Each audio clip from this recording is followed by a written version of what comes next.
Најчесто во овој период, кога го имаме на утринско будење со некои од наши сограѓани, уметници, ветерани, занајдчи и така натаму, во овој период некако се поврзуваме со нивните утрински навики и ритуали. Меѓутоа не можевме да ја пропуштиме оваа прилика и благодарение на нашиот Владимир Битолјанов, кој што долги години, па мислам дека помина последен пат кога јас и ти сме се виделе, Владимир, добри 3-4 можеби од утринската телма.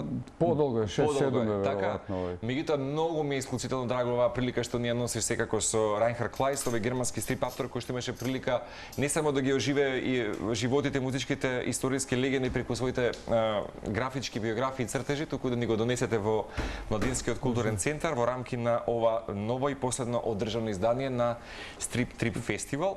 Всушност ти си дел од двигателите на оваа стрип култура, морам да споменам и еден од ветераните кои што можеби баш така го движат ова уживање на субкултурата на нашиот главен град. Така што ова ќе биде благодарение вам како организатори да го запознаеме Райнхард Клайст, инака ќе потсетам дека негови дела некаде прочитав под најдов податоци дека се во 15 земји можеби адаптирани со јазици, што е исклучителна прилика и привилегија и Македонија некако да се вклучи во неговата животна и креативна траекторија. Инаку, Райнхард, ќе ме поправите, ќе ви кажам сега уште еднаш добро утро вам во студијата на Телма телевизија. Ова е вистина ретка прилика да ви имаме и да го имаме овој ексклузивен интервју за Телма телевизија и за македонците. Живеете и работите во Белина, ако не грешам, и баш денеска ќе споделите искуство како ги истражувате животот и делото на овие икони, вклучувајќи го и секако Девид Боуи, како го комбинирате визуелното раскажување со една музичка инспирација и што можеби значи да се представи една вистинска приказна преку стрип. Катерина, и вам ќе ви заблагодарам за тоа што денеска ќе ни дадете поддршка со преводот. Официјално добро утро и за прв пат добре дојдовте оваа сезона, ќе кажам за Владимир, ама и за прв пат на Райнхард Клайст чинам дека во Македонија за прв пат доаѓа. Благодариме многу за поканата. Еве, можеме за старт само како помина Кусове по овие убави денови, иако за многумина продолжен викенд успеа да направат некаков ескепизам, меѓутоа ми велите и за Райнхард, ама и за целиот Стрип Трип фестивал имало добра посетеност. Атмосферата беше добра, поминавме одлично, сега сме малце уморни, меѓутоа позитивно, срекни сме. Значи, благодарам за убавите зборови, јас морам да се заблагодарам за тоа што од секогаш, значи веќе 6-7 години работиме, односно се гледаме и зборувате за стрип културата и вие сте еден од ретките медиуми кои ги прати тие работи. За оваа кревка наша уметност, тоа е од голем значај. Убаво кажа, кревка уметност, ама значајна. Има доста многу големи фанови, последниве години, барем во моето окружување познавам другари кои што апсолутно се стрип мајстори, сакаат, се уживуваат себе си, може би преку нели самите. Не знам дали знаеш, некои од нашите големи великани, например писатели Славко Јаневски има цртано стрипови. Значи тоа е некој сегмент од културата кој што не смееме да го запоставиме и да го заборавиме. Накратко поминавме одлично, имавме многу убави настани, собрав и во некоја добротворна акција каде што Райнхард црташе во живо и јас му благодарам, ги отстапи делата за таа хуманитарна акција за помош на настраданите, односно повредените во Кочани. Собравме некоја сума, така што све беше во некаква добра, голема позитива. Како што реков, малце сме уморни, ама сме срекни да истуркавме уште едно трето издание на Стрип Трип фестивалот. Како не, и прилично убава обемна агенда, мора да признам, и вистина му давате повторно на МКЦ уште едно значајно одбележие со тоа што го одржавте и ова издание на Стрип Трип фестивалот. Генерално знам дека многумина те имаат прашани мои колеги низ медиумите како можеби ја гледаш иднината на стрип културата во Македонија и што се е потребно да се развива понатаму. Меѓутоа остануваш прагматичен и неуморлив борец можеби за задржување, за чување на темелите на стрип културата. Кои можеби биле така проекти кои што ги планираш можеби до крајот на годината? Има ли некаква повторна промоција која што можеме да ја најавиме? Се сеќавам Бункер кога првпат некако не дојде во Телма, споделивме за еден прв стрип кој што се уште мислам дека не е во канцеларија. Да, мислам дека тоа беше можеби вториот. Со приказната за Италија нешто беше ли? Да, во Италија сите се мажи, да, една многу убава топла приказна. Јас би сакал само да напоменам дека во организацијата на Стрип Трип сме 7-8 души кои што од љубов и волонтерски работиме оваа работа. Голема благодарност до МКЦ, пошто и они ја покренаа некоја иницијатива за Стрип Трип. МКЦ е одличен простор, без нив целата работа немаше да може да се заврши. Често знаме да кажеме дека остануваат може и последните бастиони на културата. Да, апсолутно. И секако, како веќе се зазборев, Гете институтот кој ни овозможи да го имаме Рајнхард овде денеска, што е една стварно голема работа за нас. Нашите планови се секогаш туркаме понатаму, па ќе видиме каде ќе не однесе патот. Живи сме, како вика песната, a life and kicking, живи сме, клоцаме, така и тераме понатаму, ќе издадеме до крајот на годинава уште еден стрип, тој ќе биде моцена тема различна, самураи, феудална Јапонија, 16 и 17 век, значи се обидуваме да пронајдеме нешто за сечи вкус и малце да ја расшириме понудата со самото тоа и секој читател да може да најде нешто интересно за себе. Супер. Рајнхард, гутен morgen. Guten Morgen. Официјално добро ми дојдовте во Телма. Вистина, некако благодарение на вашата историја и биографија, кус има прилика некако со Владимир, барем да се поврзам со вас и најдов на многу убави информации. Прво ќе ве прашам дали добро некако ви беше угодно и топло во МКЦ, во рамки на ова стрип-трип уживање со фестивалот, со оглед на тоа дека беше продолжен викенд кај нас, па некако нели луѓето знаат да си направат некој личен ескепизам, ама знам дека било посетено и дека сте имале прилика баш лична средба и инспирација своја да споделите со македонската публика и оние кои што се фанови на стрип културата кај нас. Ich habe etwas über Ihre Geschichte gelesen, also Informationen über Ihre Arbeit. Zuerst möchte ich Sie fragen, war es für Sie schön in MKC? Wie fanden Sie jetzt das Wochenende auf dem Festival? Es war ja ein verlängertes Festival. Hatten Sie Spaß? Wie hat das Publikum auf Sie reagiert? Ja. Ich hatte auf jeden Fall sehr viel Spaß und sehr viele schöne Begegnungen, auch mit anderen Künstlern aus Mazedonien oder aus umliegenden Ländern. Und ich hatte die große Ehre, mit einem sehr tollen Band zu spielen am Freitagabend in dem Jugendzentrum. Ja. Во секој случај, баш ми беше забавно, имав многу убави средби со луѓе, ми беше особена чест што ете во петокот имав можност да свирам исто така и во еден бенд во културниот центар, Младинскиот културен центар. Браво! Ja, die Band hat wahnsinnig schöne Coverversionen gespielt von David Bowie, Nick Cave, Johnny Cash und Iggy Pop. Und ich habe dazu live gezeichnet und das hat mir sehr viel Spaß gemacht. Auch das Publikum war sehr begeistert und ich hoffe, das können wir nochmal machen. Бендот свиреше кавери од Ник Кейв, од Джони Кеш, од Дейвид Боуи, од Иги Поп. Јас при тоа цртав во живо, публиката беше навистина фасцинирана и сметам дека треба уште еднаш да го повториме ова. Ве чекаме повторно. Инаку, сега кратко ми е време за да сакам толку работа да ви поставам како прашање, меѓутоа ајде вака би започнал од овде.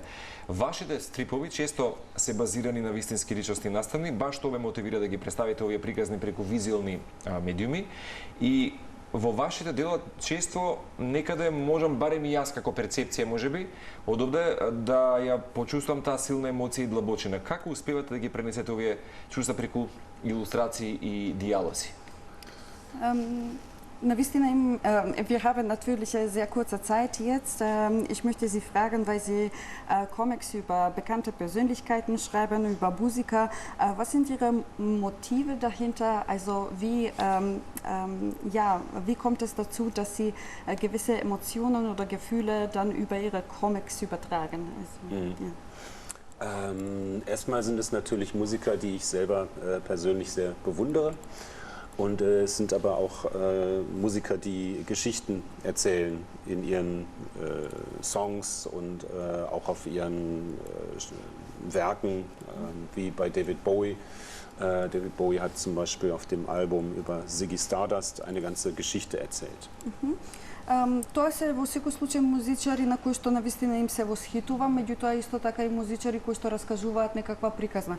Значи, на примерот може да се види преку Зиги Стардаст, значи Дейвид Боуи, Зиги Стардаст, кој што преку каверот, преку албумот раскажува некоја своја приказна. Ja, und da sehe ich auch eine Verbindung zu mir. Ich bin auch Geschichtenerzähler und ich möchte in den Büchern auch sehr viel erzählen über das, was die Musik in den Menschen auslöst. Die Träume, die Hoffnungen und die Erwartungen, die man in die Musik und in einen Rockstar setzt. Тука ја гледам и врската која што ја имам и со себе. Мислам, јас сум на некој начин раскажувач на приказни и преку музиката нели се транспортираат сепак и некои соништа, надежи, значи многу нешта кои што на човекот му се важни. Тоа е некаква лична интроспекција. Во моментот баш гледаме скици каде што вие давате често интервјуа и баш така некако споделувајќи ја својата креативност и занет. Инаку, апропо за вашето глобално влијание и соработката, нема да погрешам дека вашите стрипови се преведени, еве како што кажавме со Владимир, на повеќе од 15 јазици. Како реагираат можеби меѓународните публикации на вашите дела или дали постојат разлики во перцепцијата на вашата работа во различни култури? И уште нешто е како поднаслов, Катерина, ако не ви е проблем, прочитав, најдов на податок, 2013 година работевте со Арте во бегалски камп во Северен Ирак. Како искуство беше тоа за вас и можеби како влијаеше целата таа можеби конкретна епоха од биографијата ваша, ако ја прочитаме, на вашето разбирање за уметноста и могте да ја пренесете можеби реалноста? Sprechen wir ein bisschen über der globale Einfluss. Also ich habe irgendwo gelesen, dass Ihre Bücher auf 15 Sprachen schon übersetzt worden sind. Sprechen wir ein bisschen über die Rezeption der Bücher in verschiedenen Ländern. Also wie würden Sie die Rezeption der Bücher, die Kritik also in anderen Ländern, wie nehmen Sie das wahr? Wie würden Sie das einschätzen? Und auch noch eine Zwischenfrage. Also 2013 haben Sie eine Zusammenarbeit mit Arte gemacht, wo es um ein Flüchtlingslager, also wenn ich das richtig verstanden habe, im Nordirak geht. Wie hat das Ihre Arbeit beeinflusst oder wie war das für Sie wichtig? Ja, zu der ersten Frage, es ist natürlich toll, wenn man weiß, dass die Bücher in so vielen verschiedenen Ländern gelesen werden. Und ich werde auch sehr oft eingeladen, sehr oft mit dem Goethe-Institut in den Ländern Präsentationen zu machen, Konzerte auch mit Musikern und dann auch mit den Lesern in Kontakt zu treten. Und das ist sehr schön, dass es eine universelle Sprache der Bilder gibt. Кон првото прашање, супер е што ще се преведени книгите во различни земји. Често ме покануваат да гостувам во различни земји, преку Гете институтот особено. Често се случува при тоа да има и некаков концерт и тоа е убава прилика да се дојде и во контакт со читателите, бидејќи тука со публиката, бидејќи станува збори за некој универзален јазик и јазикот на сликата. Die Aktion mit dem Fernsehsender Arte im Irak war ein Projekt, wo verschiedene Künstler eingeladen wurden, über ein Flüchtlingslager zu berichten mit ihrer Kunst. Fotografie, Film, Literatur und Comic. Да, акцијата која што беше спроведена со телевизијата Арте во Ирак, тоа беше еден проект каде што различни уметници, различни типови на уметници беа поканати во еден бегалски камп, каде што секој си работеше од своја перспектива, односно во различни уметности, како на пример фотографија, филм, литература и така натаму. Ich war eine Woche dort in diesem Lager, ich habe mit den Leuten gesprochen, Interviews gemacht, aber ich habe auch mein Skizzenbuch dabei gehabt und habe die Leute gezeichnet und daraus später einen Comic gemacht, der dann veröffentlicht wurde und der erzählt hat, wie es den Menschen in diesem Flüchtlingslager ergeht. Јас таму бев една недела, разговарав со луѓето кои што живеев таму, дури и скицирав луѓе и од тоа што настана таму како скица, потоа се издаде и стрип еден, кој што беше и објавен. Браво. Дали некој пат сте се обиделе да создадете стрип каде што можеби вие сте главниот лик и каква приказна би раскажале за себе ако ви прашал? И уште нешто, доколку вашите стрипови би можеле да се оживеат можеби како филм или серија, како би сакале да изгледа тој свет и кој би бил можеби идеален режисер за вашите дела? Ja, Sie arbeiten also mit Comics. Haben Sie schon darüber nachgedacht, also ob Sie einen Comic über sich selbst machen würden und was wäre das für eine Geschichte? Es gibt noch eine zweite Frage, aber vielleicht erstmal. Vielleicht erst die Frage, okay. Nein. Ich glaube, ich glaube, so spannend ist mein Leben nicht, dass ich einen Comic darüber machen würde. Ich habe sehr viele spannende Lebensgeschichten erzählt, nicht nur von Musikern, auch von Sportlern oder von Politikern. Deswegen kommt mir mein Leben sehr klein vor, wenn ich es vergleiche mit David Bowie oder Fidel Castro oder einem Boxer.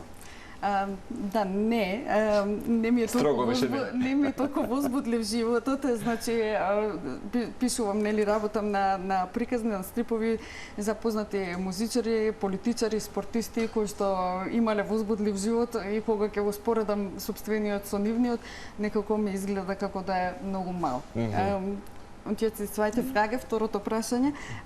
Wenn es einen Film oder eine Serie gäbe, also die nach ihren Comics gemacht wird, wer wäre der Regisseur oder können Sie sich das vorstellen, also dass das eine Verfilmung gibt? Tatsächlich gibt es gerade eine Verfilmung von einem Stoff, den ich gemacht habe. Das ist sehr, sehr lange her. Es geht um Vampire in Berlin. Und es gibt gerade eine Verfilmung für eine Fernsehserie, Disney Plus. Und es ist ein deutscher Regisseur. Mein Lieblingsregisseur wäre natürlich Stanley Kubrick, aber der ist leider schon Нешто сватив. Да, значи моментално има веќе еден филм кој што е направен според материјали кои што Disney Plus, таму се емитува, меѓутоа е поврзано со некои материјали за вампири во Берлин, не знам дали е тоа е една приказна што е он нацртал одамна, сега е направена телевизиска серија. Значи сепак е оживеано нешто од неговите дела. Од неговите стрипови, да. А иначе за режисерот Стенли Кубрик, да, е омилениот. Браво. Браво. Бидејќи со Владимир често говориме, Рајнхард, конкретно таа кревка уметност. Не знам како е во Германија, како е во Берлин, генерално дали има голема фан база на стрип читатели, конзументи, па и да речеме некој кој што баш се ги собира овие како една своја лична архива. Како можеби вие гледате на иднината на стрипот како медиум? Дали верувате дека ќе продолжи да има можеби значајно место во уметноста и културата и понатаму поради дигитализацијата или ќе биде можеби заменет со нов формат на изразување? Чисто ваша перцепција ме интересира како еден од најголемите германски стрип-автори. Ja, es geht, mit Vlado sprechen wir sehr häufig darüber, dass es um eine sehr fragile Kunst geht, also wenn es um Comics geht. Wie ist es denn in Berlin? Also gibt es oder in Deutschland im Allgemeinen, gibt es eine sozusagen ein Fanbase? Wie würden Sie sagen, also dass die Zukunft, also der Comics aussehen wird? Wird einen Einfluss geben, also die Digitalisierung, oder gibt es vielleicht Wege, einen neuen Ausdrucks, eine neue Form des Ausdrucks zu finden? Ja. Für meine Bücher spielt die digitale Veröffentlichung keine große Rolle. Ich habe digitale Versionen, aber die verkaufen sich nicht sehr viel.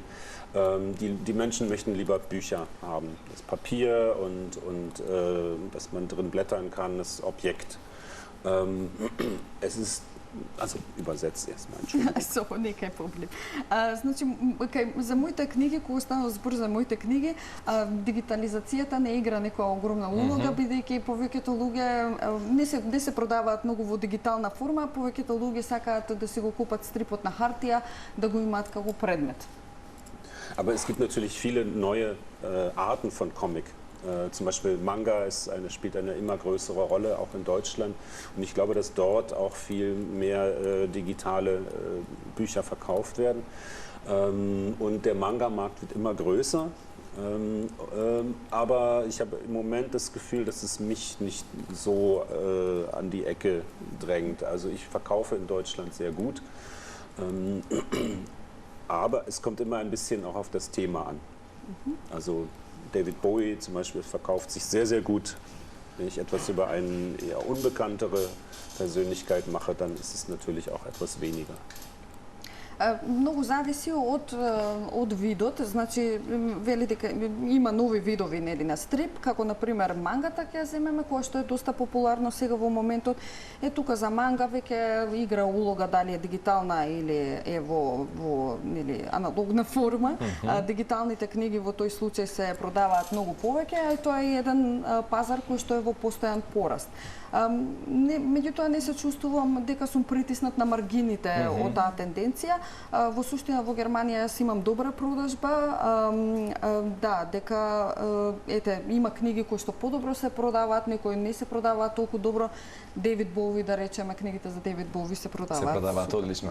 Дали смеам да ве задржам некоја минута плюс, ова ќе го направам со колегите од режија, бидејќи веќе имаме линк, ако можеме да се поврземе со Марија, бидејќи сакам Рајнхард да ни нацрта еден скеч од Дейвид Боуи, да го прикажеме за некои 10 минути пред да идеме со нашите централни вести. Дали можеме, Владимир, да задржиме? Да. Кратко, ќе ни нацрта нешто Рајнхард, па може ако колегите синхронизирано со линкот да направиме можеби илустрација во студија како тоа изгледа.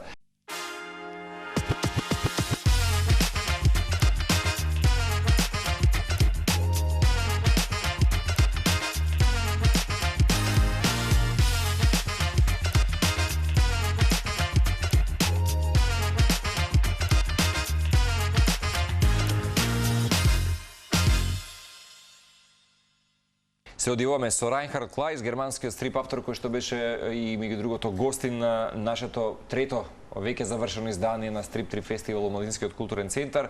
Владимир, ќе ти заблагодарам тебе и на Катерина за исклучителна оваа прилика и можност да ја запознаеме публиката и наша, можеби оние кои што пропуштија дел. Се надам дека во некоја следна прилика повторно Гете институтот ќе го донесе, пак има уште многу поголема масовна можеби нели и присутност за неговото лик и дело. Може ли само да го прикажеме Рајнхард вашето дело од Дейвид Боуи и ова ќе оди во рацете на нашиот колега Владче, бидејќи чисто знам дека тој е всушност и голем фан на Дейвид Боуи, така што Владче, ова е за тебе.